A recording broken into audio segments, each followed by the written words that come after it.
There is one question that has stumped great philosophers for millions of years. This great question is, do we have fate or do we have free will? Let's analyze something first. Fate means everything is predetermined. Whether it's your career, relationships, or anything else, it's already decided, and you're in charge of playing out what is your life. But wait, you could also believe in free will, which is to say that you make your own choices independent of other factors, but also take responsibility for your actions. Society likes to believe in free will, especially because of the justice system. Let's think about this for a second. Say that someone saw you steal their wallet. If you don't have free will, then you can't take responsibility for stealing it, which would probably make you happy, but there would be no real justice in the end. Therefore, if it could be proven that we all have fate and don't have free will, the entire justice system would be blown apart. Just think of all the crime that would come out of that. Scary, right? Now, society also likes to believe in free will because without it, many parenting techniques would be kaput. The whole idea of praising your child for doing something good or punishing them for something bad is useless, because without free will, they aren't responsible for their actions. Think about that. The entire concept of reward and punishment would be total garbage, so that's why society likes to believe in free will. But what do you believe? I know it's a big question to ask, but don't worry. There are many different perspectives that help people decide if they believe in fate or free will. You can choose which one best fits your beliefs. Let's take a look at them. First, we'll look at the perspectives which argue that people have fate. The first one is called the theological argument, which says that if anyone can foresee the future, then it is predetermined. This is also called human foreknowledge. Divine foreknowledge is another aspect of this argument.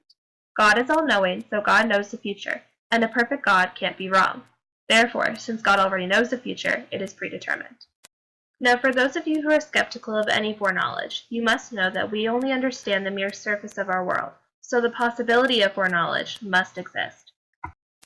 The next argument is the problem of logical fatalism. This involves the law of the excluded middle and the law of non-contradiction. So let's say you're trying to decide if you should eat an apple on lunch. The law of non-contradiction says that if you eat an apple or not, nothing you can ever do will change that. So you don't really have two options, and therefore don't have a choice, which means you don't have freedom. I know, it's crazy, isn't it?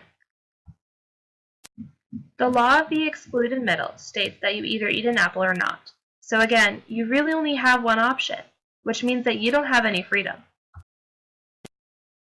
Finally, we have the scientific challenge, or scientific determinism. This challenge is based on the principle of universal causality, which states that every event has a cause that stands in one long causal chain. But you will never be able to find the very first cause, or in other words, what started it all. Now, all the laws of nature apply to you too, and this includes the law of universal causality. This means that in the end, fate is what determines our lives. And those are the perspectives in favor of fate. But what about free will? What are those perspectives? Well, let's take some time and find out. The first one is the theological response. One way to see God is that he determines everything, and the other is to see him as a diagnostician. What does that mean, you ask? Well, God possesses a kind of foreknowledge. So let's say you want to eat an apple on lunch. He knows you'll probably choose the red one.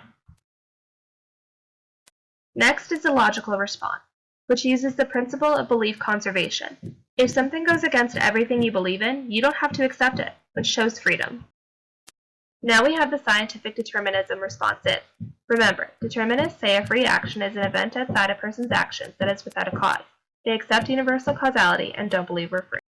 The libertarian view is opposite the determinists. Although they define a free action the same way, they reject universal causality and therefore believe we are free. The compatibilist theory defines a free action as an event involving the body or mind of a person that is caused by an inner state. They accept universal causality, but say the cause can come from within, so we are free.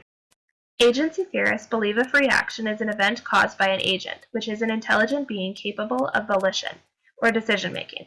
As for universal causality, they accept that every event has a cause, but reject that there is one long causal chain. As a result, they believe that we have free will. And now here's the most important question of all. What do you think?